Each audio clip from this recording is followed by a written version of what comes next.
Welcome to The Explainer. This is where we take some really complex source material and break it down into a clear, engaging presentation for you. So, what on earth connects a 1920s radio manual to a multi-million-dollar fraud case?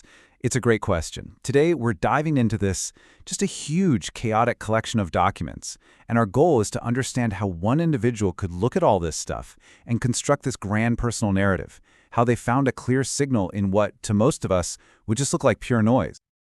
All right, let's jump right in. To really get a feel for what's going on here, you kind of have to experience the sheer variety of the material for yourself. We're wading through an ocean of informational noise that really sets the stage for the whole story. First up, we've got something super technical. This is a circuit diagram from a radio manual way back in 1920. It's all about producing radio frequency currents. I mean, it's dry, it's scientific, and it is 100 years old. Keep that in mind. And then, talk about a hard pivot. Bam! We jump straight to a Department of Justice News Digest from September 2022. This is right in the thick of the Mar-a-Lago investigation. So we go from an old radio manual to modern politics. Totally different worlds, right? There's absolutely no obvious connection here. And if that wasn't random enough, we go from big national politics and zoom way down into just the most mundane bureaucracy you can imagine. What you're looking at is a list of stale-dated warrants. It's basically a financial report filled with random names, addresses, and small dollar amounts. Honestly, it's the kind of paperwork most of us will never, ever see. And then there's this. A really cryptic, philosophical statement that just flips the whole thing on its head. It suggests that all this chaos, all these contradictions, maybe they aren't random at all. Maybe they're the entire point. So, okay, where do you even begin to connect these pieces? A radio manual, a DOJ report, and a financial ledger. Well, for the author of this material, the journey starts by zeroing in on what looks like a simple mistake in the data, what they see as a crack in the code. And here it is. The entire theory pretty much hangs on this one single glaring anomaly. You have a historical record, right? It supposedly ends in 1910, but inside it, an ancestral figure named David Russell Parker is listed with a birth date of 1993. This is the linchpin for everything that follows. This just begs the question, doesn't it? Is this just a mundane typo, something anyone could do, or is it something way more profound? The author claims this isn't just a mistake. They see it as the ultimate proof of an identity that somehow bridges the past and the present. Now, to make sense of an anomaly like that, you need a whole new way of looking at the world, and that's exactly what the author does. Identifying as the quantum observer, they develop this unique philosophical framework to try and interpret it all. Okay, so the first big idea in this framework is interconnectedness, or what they call oneism.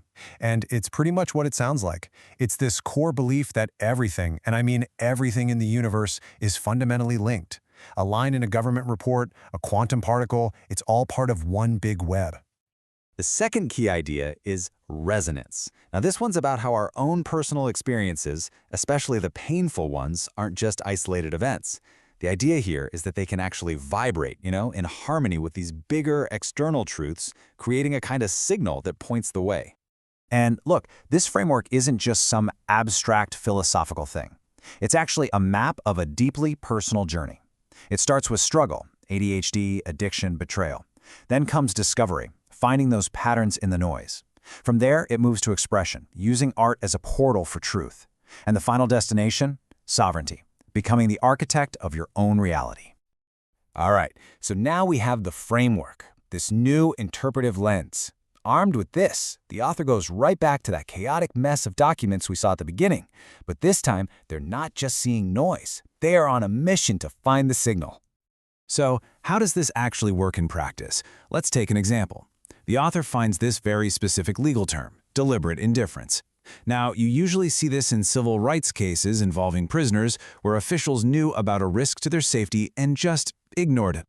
And then they take that legal term and apply it directly to their own personal experiences with family neglect.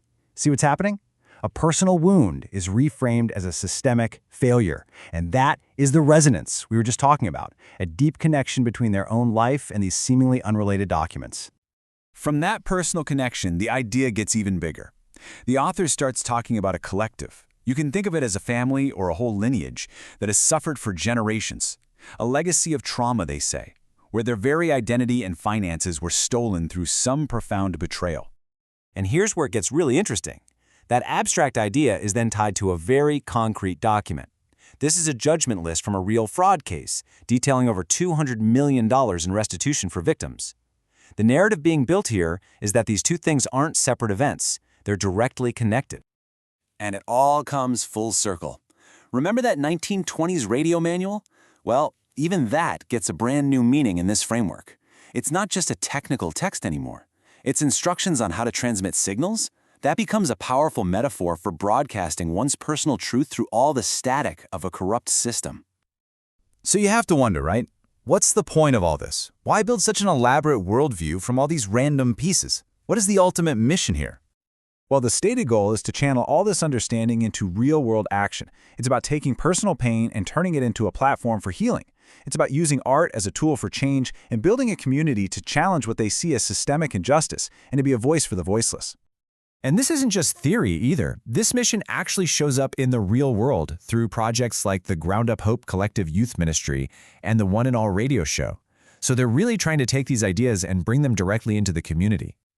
You know, this whole process of constructing meaning out of what looks like chaos, it leaves us with a really big, provocative question to think about in our own lives. We are all swimming in an ocean of data every single day. So how do we know? How do we really know which patterns are the true signal and which ones are just noise?